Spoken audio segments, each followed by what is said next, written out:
संकट महाविकट है। मैंने पहले भी चेताने की कोशिश की थी। सड़कों पे उतर के मैंने मास्क लगाने का प्रयास किया, सुरक्षित दूरी बनाए रखने की अपील की। मैंने अनाउंस करके भी इस संकट के प्रति चेताने की कोशिश की थी। स्वास्थ्य आग्रह करके भी संकट की विकटता की ओर ध्यान आकर्षित करने का प्रयास किया था। यह असाधारण संकट है और इस संकट से अगर लड़ना है तो तरीके भी असाधारण होंगे। कोरोना से लड़ाई सामान्य लड़ाई नहीं है, यह युद्ध है।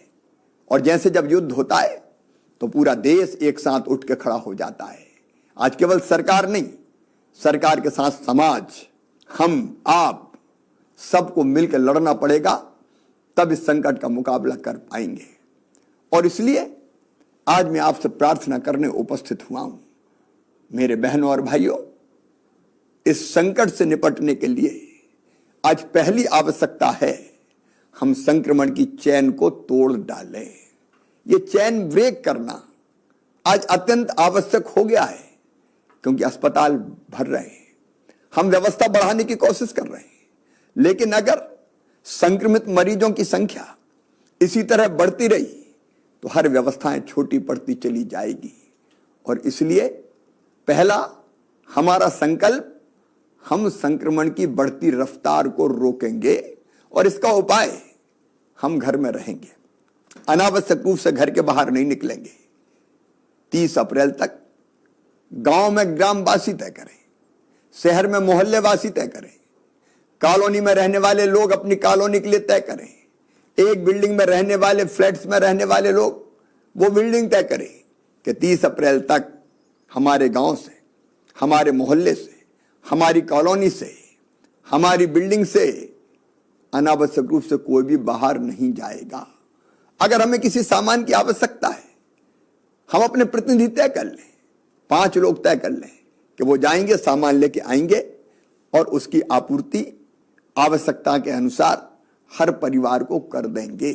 अगर हम 30 अप्रैल तक घरों में रुक गए और खुद हमने जनता कर्फ्यू लगा लिया, यह सरकारी कर्फ्यू नहीं होगा, यह लॉकडाउन नहीं होगा, यह हम अपने आप को बचाने के लिए, संक्रमण की रफ्तार को रोकने के लिए हम स्वयं तय करेंगे कि मैं घर में रहूंगा।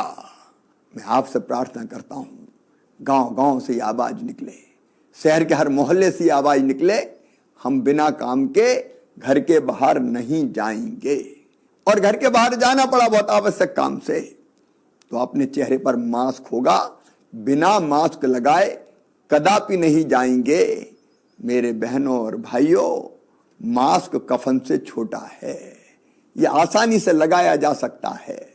और इसलिए मास्क लगाएं, सुरक्षित दूरी बनाएं, संक्रमण से बचने का हर उपाय अपनाएं।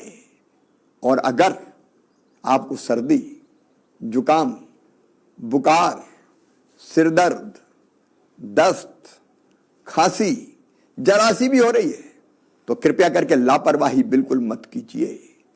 तत्काल सैंपल दीजिए, टेस्ट करवाइए। सरकारी व्यवस्था में टेस्ट निःशुल्क हो रहे हैं, टेस्ट करवाने में बिल्कुल देर मत कीजिए। और हां, एक बात और याद रखिए, टेस्ट करवाने के बाद अपने आप को अकेले में कर लीजिए, घर में अकेले रहिए, परिवार के लोगों से भी संपर्क मत रखिए, क्योंकि टेस्ट की रिपोर्ट आने तक अगर आप पॉजिटिव है और आप लगातार घूमते रहे तो पता नहीं कितने लोगों को कोरोना और ग्रसित कर लेगा। आपको भी बचना है तो दूसरे को भी तो बचाना है ना हमें, इसलिए अकेले में रहिए, ये मेरी प्रार्थना है। और अकेले में रहेंगे तो परिवार को भी बचा पाएंगे। क्या आप अपने परिवार से प्यार नहीं करते?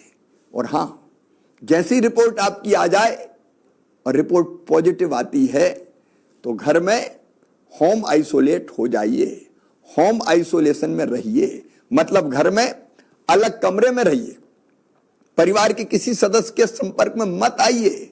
अगर आप उसको प्यार करते हैं तो, और परिवार वाले भी कितना ही प्यार करें, अगर हमारे परिवार से कोई संक्रमित हो गया है तो हम उससे नहीं मिलेंगे, ताकि हम संक्रमण से बचे रहें।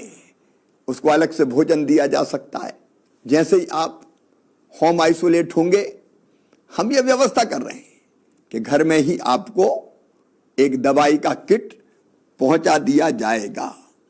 उस दवाई के किट में सभी आवश्यक दवाइयां रहेगी।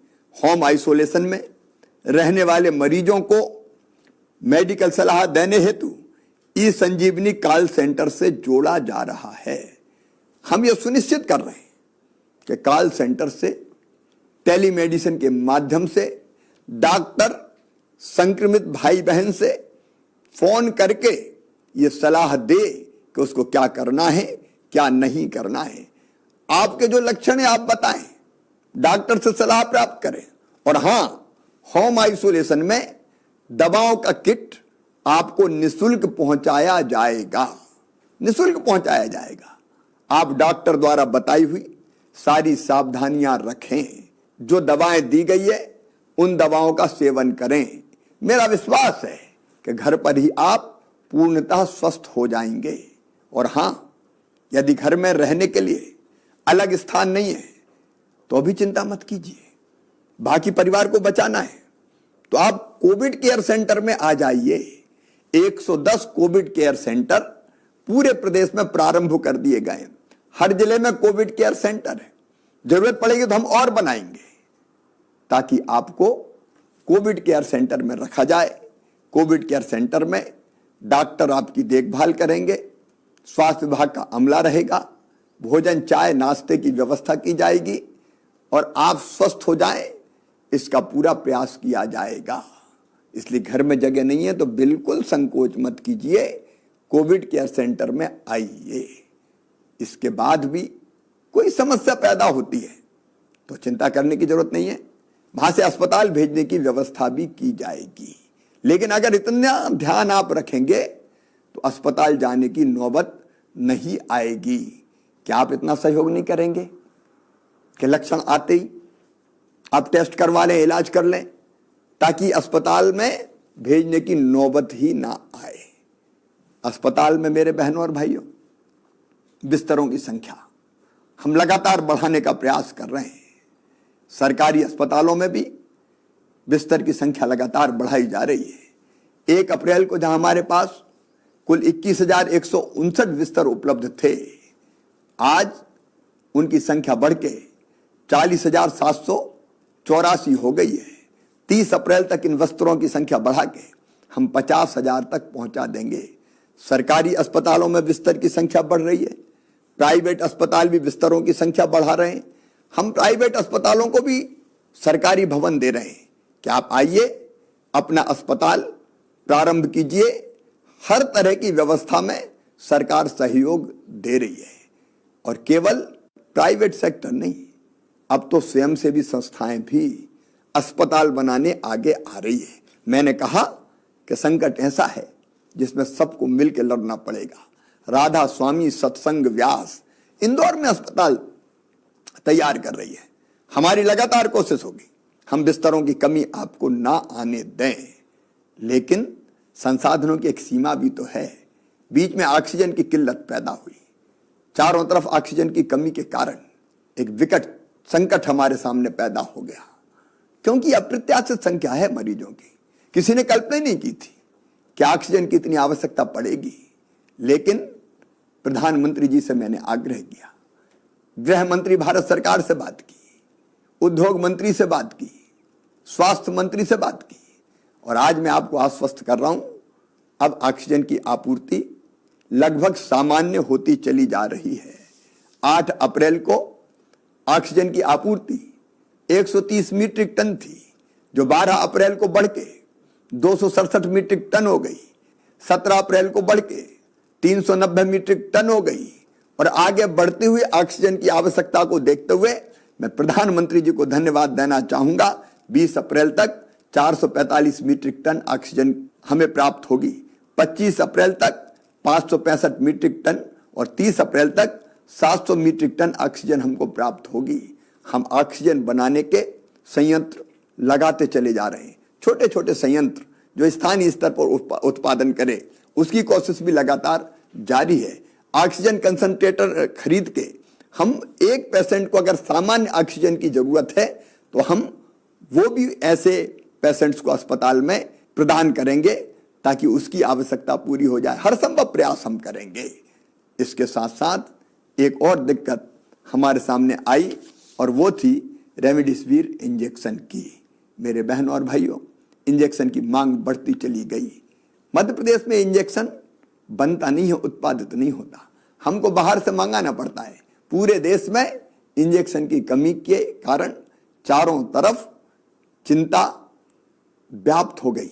हमने लगातार कोशिश की कि कैसे हम इस इंजेक्शन की आपूर्ति को सुचारू कर पाएं।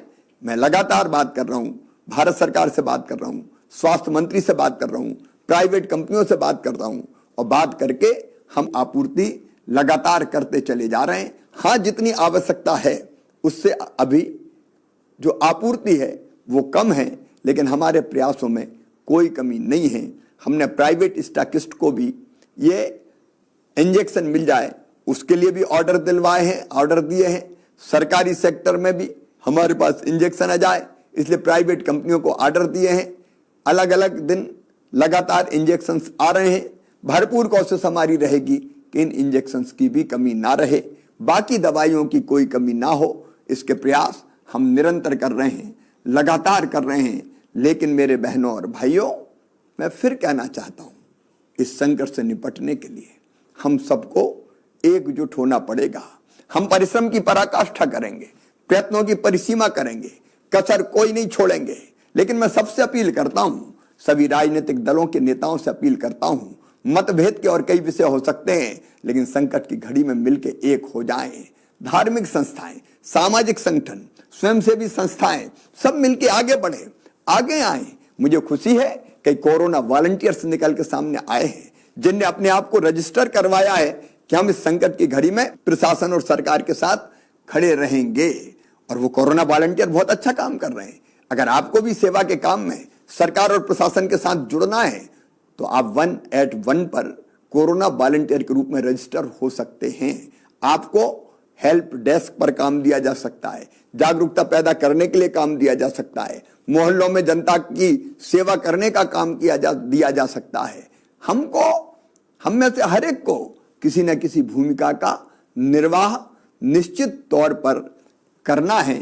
मुझे पूरा विश्वास है कि संकट बड़ा है, संकट गहरा है, लेकिन हमारा हौसला उससे भी बड़ा है। हम कोई कसर नहीं छोड़ेंगे और मुझे पूरा विश्वास है कि संकट आया है, लेकिन मिलके एकजुट होके अगर हम लड़ेंगे तो इस संकट को हम पराजित करेंगे। इस संकट के दौरान हमारी कोशिश ये रही है कि गरीब की रोजी रोटी चलती रहे, उसके सामने रोजगार का संकट यथासंभव पैदा ना हो, और अगर वो पैदा भी होगा तो चिंता ना करे, सरकार कोई ना कोई व्यवस्था जरूर करेगी, जिसके बारे में मैं फिर अलग से चर्चा करूंगा। आज मैं फिर एक बार अपने सभी बहनों और भाइयों से प्रार्थना करता हूं कि संकट की घड़ी में हम सब आगे आए, संक्रमण की चैन तोड़ें, खुद जनता कर्फ्यू लगाएं और संक्रमित अगर हो जाते हैं तो तुरंत इलाज शुरू करें ताकि अस्पताल जाने की नौबत ही ना आए। मुझे विश्वास है कि हम सबके प्रयासों से ये रैन अंधेरी बीतेगी, ऊषा जय मुकुट चढ़ाएगी, पतवार चलाते जाएंगे, मंजिल आएगी आएगी। संक्रमण का अंधेरा हम आशा और विश्वास के प्रकाश से दूर करेंगे। मैं मीडिया के मित्रों से भी निवेदन करता हूं, सकारात्मकता का माहौल बनाएं। हम जानते हैं कि जहां एक तरफ संक्रमित भाई और बहन आ रहे हैं, अगर 3-4 दिनों से लगातार 11 से लेकर 12,000 के बीच में पॉजिटिव केसेस सामने आ रहे हैं तो 6-7 हजार रोज स्वस्थ होकर घर भी जा रहे हैं।